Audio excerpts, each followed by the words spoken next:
La idolatría en la era judaica, lección número 29. Vamos a estudiar hoy acerca de Atalía, la reina usurpadora. Vamos a hacer un breve repaso de los reyes que hemos estudiado durante la división del reino en Israel. Recordemos que Israel se dividió en dos reinos, en el reino del norte y el reino del sur. El reino del norte, también llamado el reino de Israel, estuvo desde el año 975 a.C. hasta el 722 a.C. Este se dividió en 4 periodos, 19 reyes en 9 dinastías. Hemos estudiado el primer periodo. Ahí están los reyes del primer periodo: Jeroboam, Nadab, Baasa, Ela y Sinri. Hemos estudiado el segundo periodo, donde la idolatría ha triunfado. Este duró 38 años. Hubo 4 reinados y una sola dinastía: los reyes Onri, Acab, Ocosías y Joram. Y hemos estudiado también parte del tercer periodo, donde se le pone freno a la idolatría. Duró un poco más de un siglo y hubo 5 reinados y una sola dinastía. Está Jehú, que es el rey que estamos estudiando en la actualidad, Joacás, Joás, Jeroboam y Zacarías. Y en el reino del sur, los reyes de Judá, que estuvo desde el 975 hasta el 586, también hubo 4 periodos, 20 reyes y una sola dinastía. Primer periodo, los primeros reyes: Roboam, Abiam, Asa, Josafat. Segundo periodo, estuvieron Joram, Ocosías, Atalía, que es la reina que vamos a estudiar en esta lección, Joás, Amasías, Usías, Jotán, Acaz y Ezequías. Ahora nos ubicamos en los reyes que estamos estudiando en nuestras lecciones sobre la historia de Israel, sobre la idolatría en la historia de Israel. Por Israel está reinando Joram, y por Judá, Josafat y Joram, y por Siria, Hazael. Joram de Israel era el hijo menor de Acab y Jezabel. También era hermano de Ocosías, quien era el hijo mayor de esta perversa pareja. Al morir Acab, debe gobernar Ocosías, pero este solo lo pudo hacer durante 2 años, según Primera de Reyes 22:51. Como Ocosías no tuvo descendientes, el reinado le correspondió a su hermano menor, a Joram, quien gobernó 12 años. Recuerden que coloco Joram y entre paréntesis para identificar qué es el Joram de Israel. Por Judá reinaba Josafat, quien hizo un pacto con el rey Acab. Dice la escritura: Josafat hizo una alianza con Acab, rey de Israel, al dar a su hijo en matrimonio a la hija de Acab. Segunda de Crónicas 18:1, nueva traducción viviente. El hijo de Josafat se llamaba Joram, entre paréntesis, Joram de Judá. Y la hija de Acab, con la cual contrajo matrimonio, se llamaba Atalía. Al pasar el tiempo, y como ya lo hemos estudiado, ambos Joram reinan tanto en el norte como en el sur. Y casualmente, ambos mueren en el mismo año. Muere Joram de Israel y comienza a gobernar Jehú. Muere Joram de Judá y comienza a gobernar Ocosías. Jehú fue la mano poderosa de Dios para vengar toda la perversidad hecha por Acab y Jezabel. A la muerte del rey de Judá, Joram, comienza a reinar por el reino del sur Ocosías, quien era hijo de Joram y Atalía. Nos dice la Biblia: Ocosías tenía 22 años cuando subió al trono y reinó en Jerusalén 1 año. Su madre se llamaba Atalía y era nieta del rey Onri, segunda de Crónicas 22:2. Y Onri era el padre de Acab. Primera de Reyes 16:28. En esta lección nos centraremos en el reino del sur, en Judá, y cómo es que el linaje de David llegó a estar tan cerca de la extinción. Y todo por la equivocada política de matrimonios mixtos del rey Josafat. Acab era el rey del norte, tuvo una hija con Jezabel llamada Atalía. Josafat, rey del sur, tuvo un hijo llamado Joram. Hicieron pacto, ambos hijos se casaron y nació Ocosías, que duró un solo año en el reinado de Judá. Un nieto de Acab y Jezabel, Ocosías, es rey de Judá. El reinado de Ocosías solo duraría un año, según de Crónicas 22:2. Repasemos los acontecimientos que llevaron a la muerte de Ocosías. Entonces el pueblo de Jerusalén proclamó como siguiente rey a Ocosías, el hijo menor de Joram. La Nueva Traducción Viviente al Joram de Judá lo llama Joram, ya que bandas saqueadores que llegaron con los árabes habían matado a todos los hijos mayores. Por eso Ocosías, hijo de Joram, reinó sobre Judá. Ocosías tenía 22 años cuando subió al trono y reinó en Jerusalén un año. Su madre se llamaba Atalía y era nieta del rey Onri. Ocosías también siguió el mal ejemplo de la familia del rey Acab, porque su madre lo animaba a hacer lo malo. Hizo lo malo a los ojos del Señor, igual que la familia de Acab. Los parientes de Acab incluso llegaron a ser asesores de Ocosías después de la muerte de su padre y lo llevaron a la ruina. Entonces vemos cómo la gente de Acab, la gente del reino del norte, tuvieron influencia sobre el reinado del sur, el reinado de Judá. Siguiendo su mal consejo, Ocosías se unió a Joram, hijo de Acab, rey de Israel, en su guerra contra el rey Hazael de Aram, de Siria, en Ramot de Galaad. Cuando los arameos hirieron a Joram en la batalla, él regresó a Jezreel para recuperarse de las heridas que había recibido en Ramot. Como Joram estaba herido, el rey Ocosías de Judá fue a visitarlo a Jezreel. Ahora bien, Dios había decidido que esta visita sería la ruina de Ocosías. Mientras estaba allí, Ocosías salió con Joram para encontrarse con Jehú, nieto de Ninsi, a quien el Señor había designado para destruir la dinastía de Acab. Según de Crónicas 22, 5 al 7. Mientras Jehú llevaba a cabo el juicio contra la familia de Acab, por casualidad se encontró con algunos de los funcionarios de Judá y con parientes de Ocosías que viajaban con él. Entonces Jehú los mató a todos. Luego los hombres de Jehú buscaron a Ocosías y lo encontraron escondido en la ciudad de Samaria. Lo llevaron ante Jehú, quien lo mató. Ocosías recibió un entierro digno, porque la gente decía era el nieto de Josafat, un hombre que buscó al Señor con todo el corazón. Pero ninguno de los sobrevivientes de la familia de Ocosías estaba en condiciones de gobernar el reino. Según de Crónicas 22, 8 al 9, Nueva Traducción Viviente. La versión Reina Valera, en esta parte de la escritura dice, y la casa de Ocosías no tenía fuerzas para poder retener el reino. ¿A qué se debía el hecho de que la casa de Ocosías no tenía fuerzas para poder retener el reino?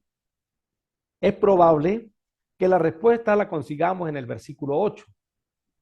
Y haciendo juicio Jehú contra la casa de Acab, halló a los príncipes de Judá y a los hijos de los hermanos de Ocosías que servían a Ocosías y los mató. Los hermanos de Ocosías habían muerto. Recuerden que Ocosías era el hijo menor de Joram, el de Judá, por lo que no había ningún descendiente directo de Joram, padre de Ocosías, quien pudiese suplantarlo. Tampoco quedaba ninguno de los hermanos de Ocosías. Solamente quedaban los descendientes directos de la unión de Joram con su mujer Atalía. Cuando Atalía, madre de Ocosías, vio que su hijo era muerto, se levantó y destruyó toda la descendencia real. Según de Reyes 11:1. Este fue un momento crucial en la historia del reino davídico. Con la muerte de su hijo Ocosías, Atalía, la reina madre, quería satisfacer sus ansias de poder. Ese deseo de mandar venía de su progenitora Jezabel, y para hacerlo realidad, no dudó en matar a todos los miembros de la familia real, incluidos sus hijos, para ocupar tranquilamente el trono. Pero Josaba, hermana de Ocosías e hija del rey Joram, tomó a Joás, el hijo más pequeño de Ocosías, y lo rescató de entre los demás hijos del rey, que estaban a punto de ser ejecutados. Ahora el trono de Judá lo iba a ocupar una persona que no era del linaje de David. Era hija de un rey de Israel, de Acac. Acac probablemente pertenecía a la tribu de Isaacar. Y también era hija de Jezabel, hija de Ecbaal, rey de los Sidonios. Entonces el trono de Judá lo iba a ocupar una persona que no era del linaje de David. Este reinado rompería totalmente con las promesas divinas. En Génesis 49, 10 al 11, Jacob en profecía dijo: el cetro no se apartará de Judá, ni la vara de mando de sus descendientes, hasta que venga aquel a quien le pertenece, aquel a quien todas las naciones honrarán. Y todos sabemos que aquel es Jesús. La profecía decía: el cetro no se apartará de Judá, ni la vara de mando de sus descendientes, hasta Jesús. En promesa hecha a David, en 2 Samuel 7, 12 al 16 y 1 Crónica 28, 4 al 5, el Señor le promete a David y a Salomón que de su descendencia siempre había alguien que se iba a sentar en el trono de Judá, en el trono de Jerusalén. Por eso se habla de Atalía como una usurpadora al trono, pues este no le correspondía. Atalía usurpó el reino de Judá durante 6 años, según 2 de Reyes capítulo 11, versículo 3. Pero Josaba, hermana de Ocosías e hija del rey Joram, tomó a Joás, el hijo más pequeño de Ocosías, y lo rescató de entre los demás hijos del rey que estaban a punto de ser ejecutados. Josaba puso a Joás con su nodriza en un dormitorio. De esa manera Josaba, esposa del sacerdote Joiada y hermana de Ocosías, escondió al niño para que Atalía no pudiera asesinarlo. Y este niño sí era descendiente de Judá, era hijo de Joram. Josaba o Josabet, como lo dice la Reina Valera, era la tía de Joás, hijo menor de Ocosías y Atalía, y era esposa del sacerdote Joiada. Flavio Josefo, historiador judío, describe este acto de la siguiente manera: Ocosías tenía una hermana, hija del mismo padre, por nombre Josabeta. Sabemos que se refiere a Josaba. Estaba casada con el pontífice Jodao, que es el mismo Joiada. Habiendo penetrado en el palacio real, entre los cadáveres vio a Joás, de 1 año de edad, escondido con su nodriza, y se llevó a los dos y los escondió en el dormitorio. Antigüedad de los Judíos, tomo 2, libro 9, capítulo 7, párrafo 1.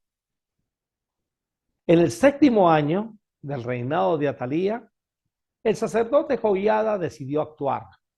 Se armó de valor e hizo un pacto con 5 comandantes del ejército: Azarías, hijo de Jeroán; Ismael, hijo de Johanan; Azarías, hijo de Obed; Maaseías, hijo de Adaía; y Elisafat, hijo de Sicri.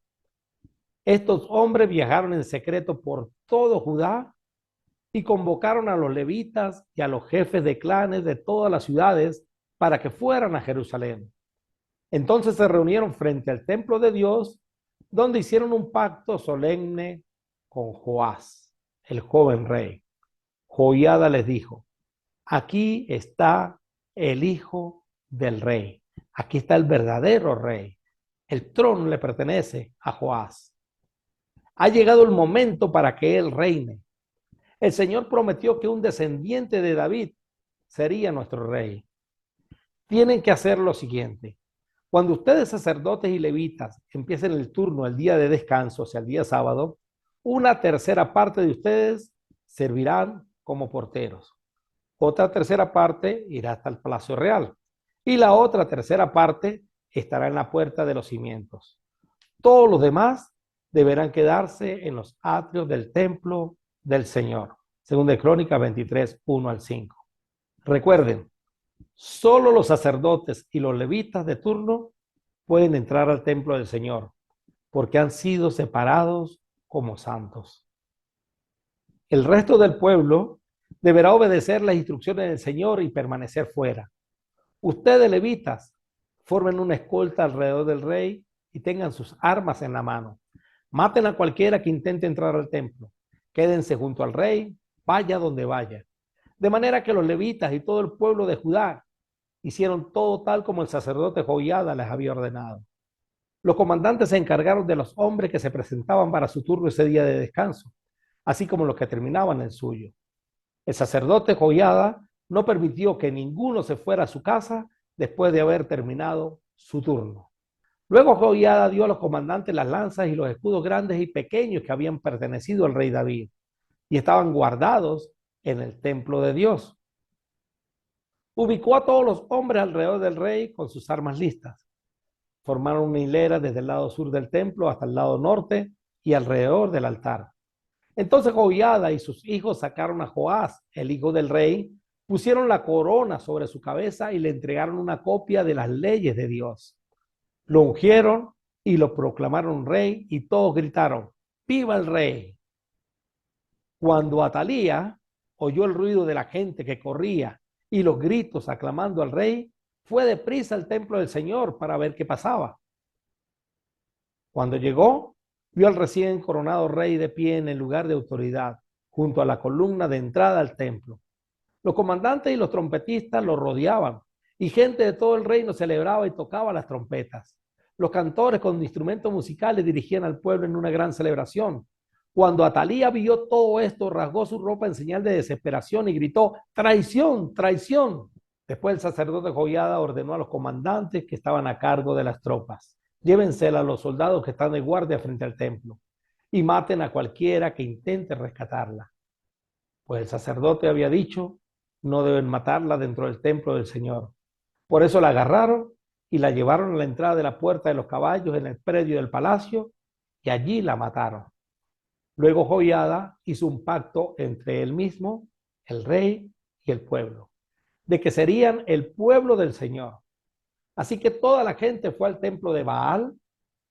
Imagínense, hermanos, ya la adoración a Baal había entrado en Judá.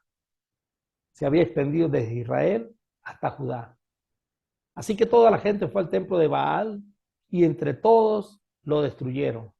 Demolieron los altares, destrozaron los ídolos y mataron a Matán, el sacerdote de Baal, frente a los altares. Entonces, siguiendo las instrucciones que había dado David, Joiada puso sus sacerdotes y levitas a cargo del templo del Señor. También les ordenó que presentaran ofrendas quemadas al Señor, como estaba establecido en la ley de Moisés, y que cantaran y se alegraran tal como David había instruido. También colocó porteros en las puertas del templo del Señor para impedir la entrada a todo aquel que, por cualquier motivo, estuviera ceremonialmente impuro. Después los comandantes, los nobles, los gobernantes y toda la gente del reino escoltaron al rey desde el templo del Señor. Pasaron por la puerta superior, entraron al palacio y sentaron al rey en el trono real. Toda la gente del reino se alegró y la ciudad estaba tranquila porque Atalía había sido ejecutada.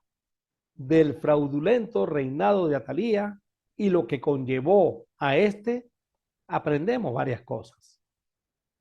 La semilla del mal es como la mala hierba. Crece y se expande por todo lugar, Es como un virus contagioso que se propaga por donde sea. Acab, rey de Israel, contrajo matrimonio con Jezabel. Recuerde que Jezabel era hija de Ecbaal, el rey de los Sidonios. Esta mala mujer fue de gran influencia maligna para todo el que la rodeaba y seguidora ferviente de Baal. Este malvado matrimonio hizo alianza con el reino de Judá, a quien Dios había cuidado de manera maravillosa. Pues como lo estudiamos, mientras en el reino de Israel hubo una gran sequía en los tiempos de Elías, Acab y Jezabel, en el reino del sur, en Judá, siempre hubo abundancia. Josafat era el rey de Judá, a quien Dios bendijo ganando una gran batalla sin ni siquiera pelear. Este se alió con Acab y Jezabel al dar a su hijo Joram en matrimonio con Atalía, que era hijo de esta malvada pareja. Joram gobernó influenciado por los del reino del norte, al punto de permitir que la religión de Baal se extendiera hasta el reino del sur. Se estaba expandiendo el baalismo. Luego de la muerte de Joram, el rey de Judá, gobernó su hijo Ocosías, quien reinó muy poco. Y Atalía, su madre, aprovechándose de la situación, ejecuta el resto de sus hijos y toma el poder. La providencia divina siempre acompaña a su pueblo. Y el linaje de David fue preservado por la fidelidad de una hermana de Ocosías, esposa de un sacerdote llamado Joiada, quien caminando entre la gran cantidad de muertos encontró a Joás, uno de los hijos de Ocosías, del linaje de David, y este estaba vivo, protegido por su niñera.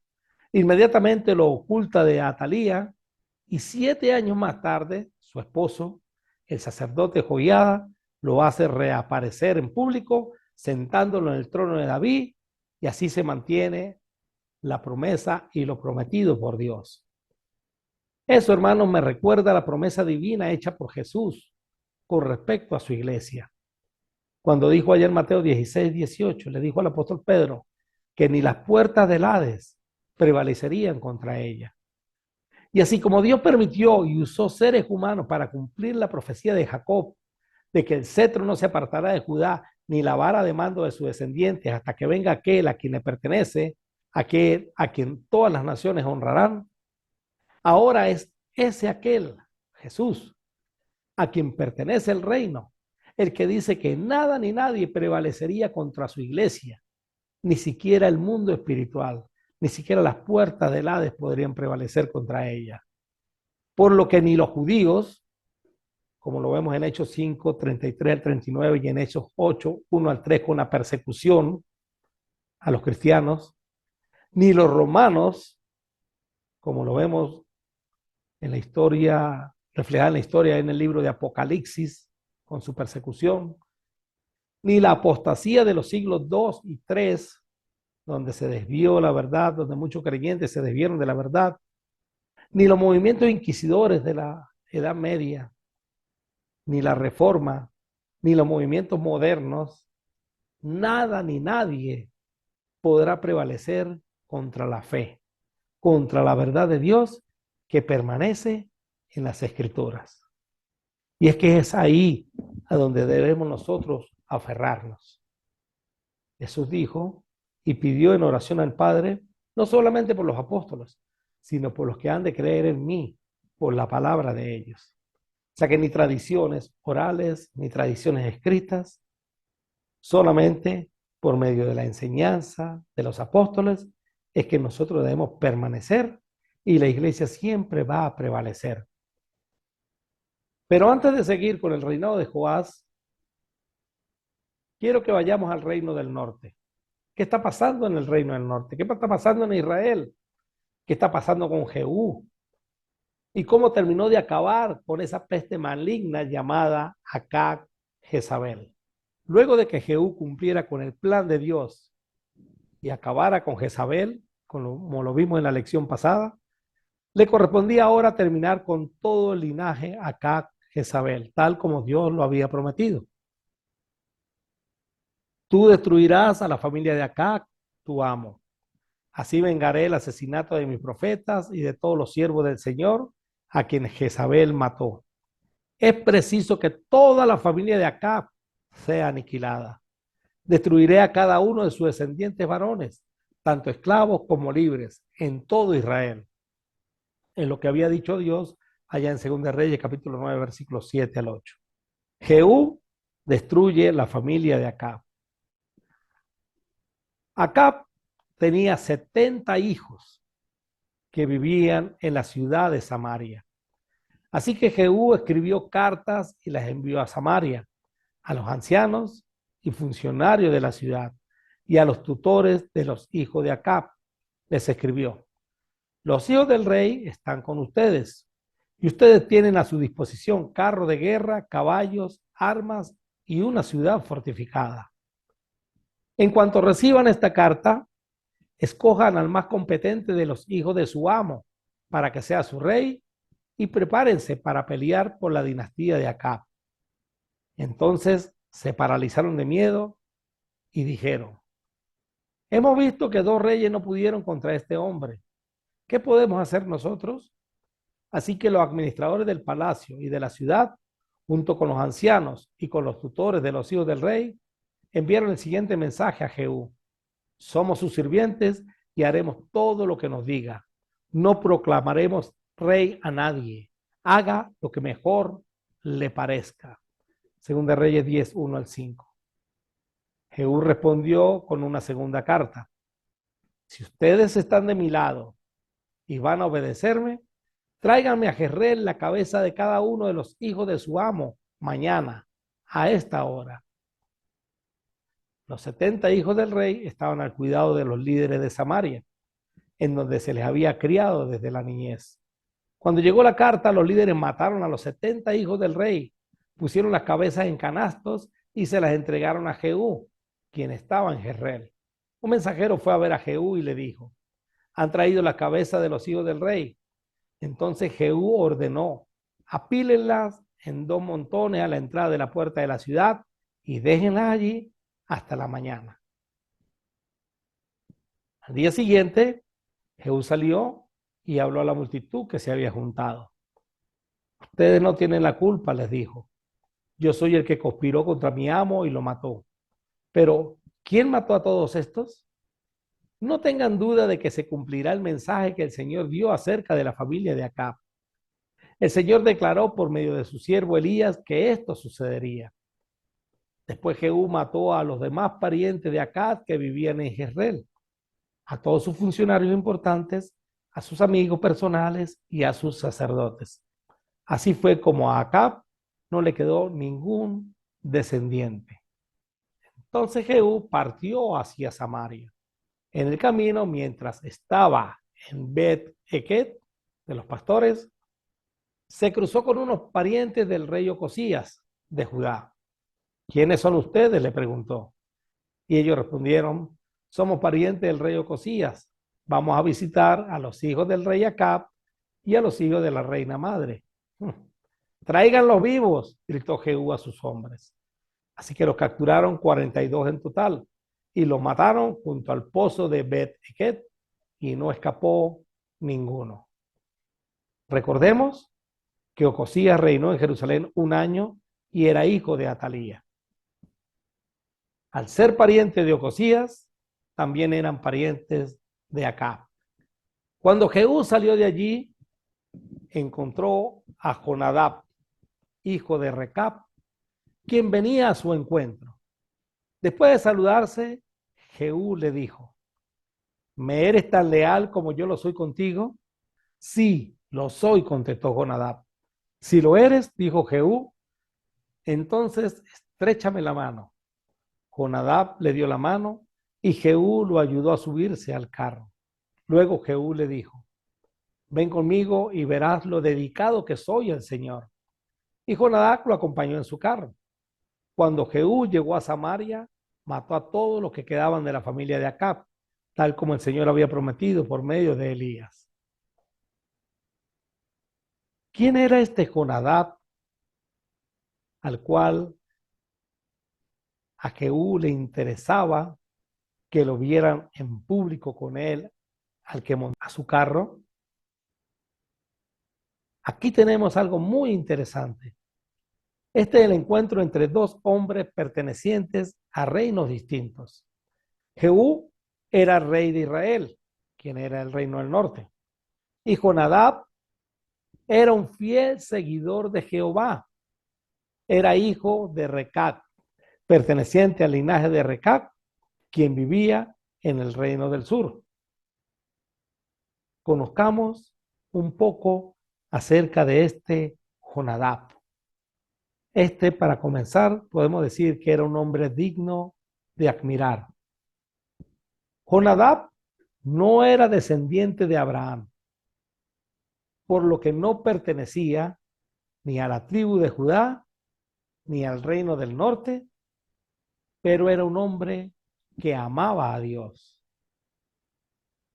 Descendía de Recab, quien a su vez descendía de los ceneos. Primera de Crónicas 2:55. Los ceneos eran una tribu nómada que existió desde los tiempos de Abraham. Puede usted confirmarlo en Génesis 15, 18 al 19. El suegro de Moisés era ceneo, según Jueces 1:16 y Jueces 4:11. Y este fue invitado por el mismo Moisés para que los acompañara en su travesía por el desierto. Números 10, 29 al 33.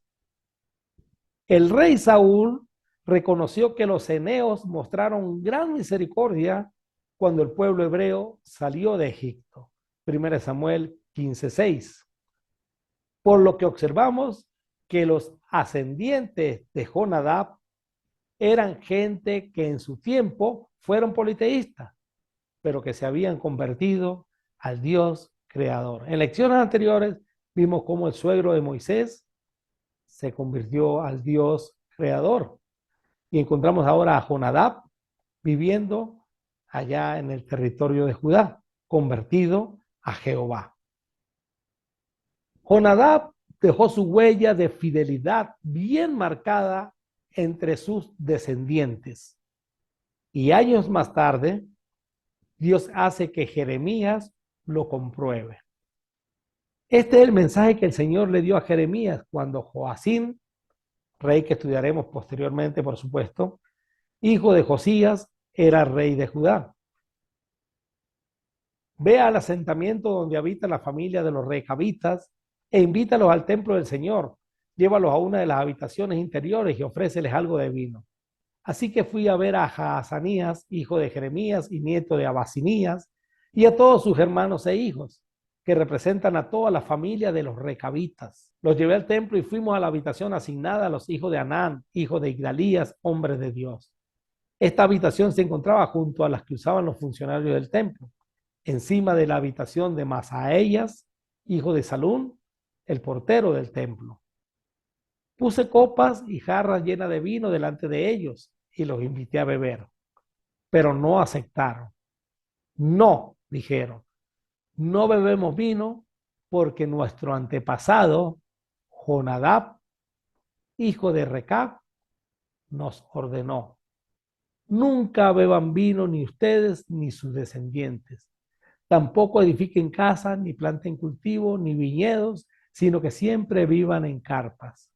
Si ustedes obedecen estos mandamientos, vivirán largas y buenas vidas en la tierra. Así que le hemos obedecido en todas estas cosas. Nunca hemos bebido vino hasta el día de hoy, ni tampoco nuestras esposas, ni nuestros hijos, ni nuestras hijas. No hemos construido casas, ni hemos sido dueños de viñedos o granjas, ni sembramos campos.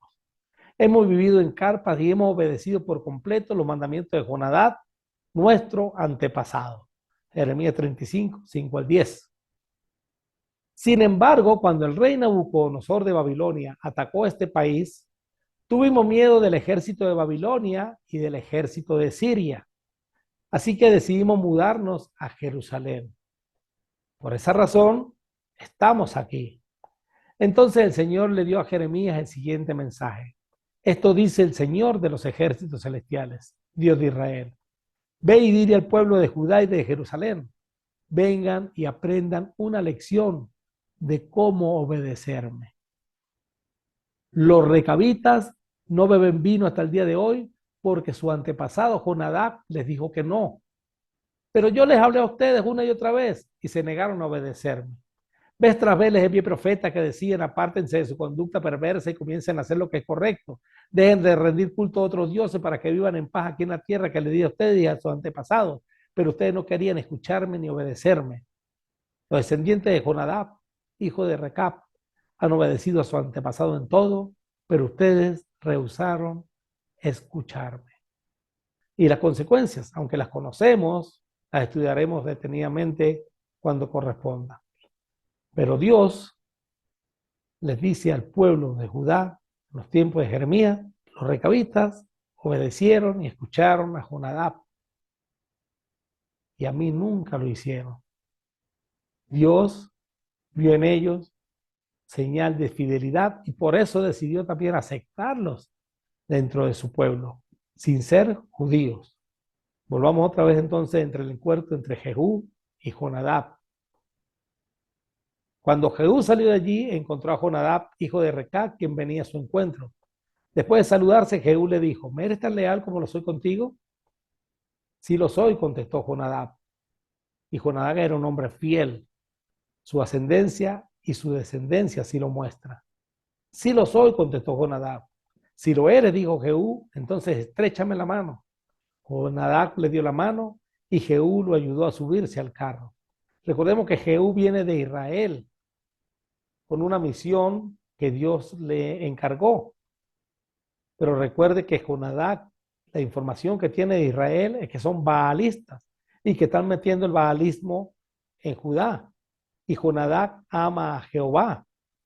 Por eso era importante que Jehú montara en su carro a Jonadab para que el pueblo viera que realmente Jehú estaba con Dios. Jehú era la herramienta de Dios para acabar con la casa de Acab y la idolatría que había instaurado en Israel. Nada más conveniente que montar en su carro un fiel seguidor de Jehová. Eso a los ojos de ambos pueblos, tanto israelitas como los de Judá, mostraba las intenciones de Jehú, su fidelidad al cumplimiento, a la promesa de Dios. Luego Jehú le dijo, ven conmigo y verás lo dedicado que soy al Señor. Era importante. Y Jonadab lo acompañó en su carro. Cuando Jehú llegó a Samaria, mató a todos los que quedaban de la familia de Acab, tal como el Señor había prometido por medio de Elías. Fue una manera en cómo, aunque Dios sabía que Jehú le estaba siendo fiel, a Jehú le importaba el hecho de que alguien fiel a Jehová, un humano fiel a Jehová como Jonadab, también viera que él estaba siendo fiel a la misión que Dios le había encomendado. El testimonio era importante para Jehú en este momento. Luego Jehú convocó a una reunión a toda la gente de la ciudad y les dijo, la forma en que Acab le rindió culto a Baal no fue nada en comparación con la forma en que yo voy a rendirle culto. Por lo tanto, manden llamar a todos los profetas y a los que veneran a Baal y reúnan a todos sus sacerdotes. Asegúrense de que vengan todos, porque voy a ofrecer un gran sacrificio a Baal. Cualquiera que no venga será ejecutado. Y si hacemos una pausa aquí, podríamos decir, ¿y qué de Jonadab? Jonadab que está viendo todo esto. ¿Cómo está quedando Jonadab en este momento? Pero el astuto plan de Jehú consistía en destruir a todos los que rendían culto a Baal. Después Jehú ordenó, preparen una asamblea solemne para rendir culto a Baal. Así que lo hicieron. Mandó mensajeros por todo Israel para convocar a los que veneraban a Baal. Asistieron todos, no faltó ninguno, y llenaron el templo de Baal de un extremo al otro. Jehú necesitaba tenerlos a todos en un mismo sitio.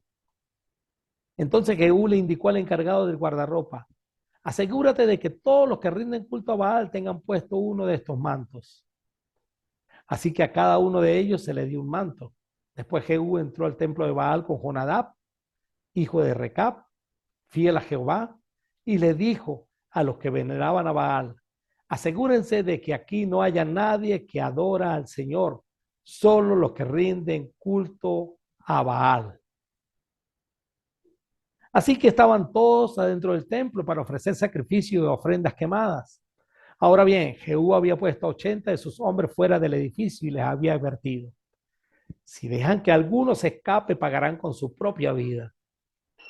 Apenas Jehú terminó de sacrificar la ofrenda quemada, les ordenó a sus guardias y oficiales: entren y mátenlos a todos, que no escape nadie. Así que los guardias y oficiales los mataron a filo de espada y arrastraron los cuerpos fuera.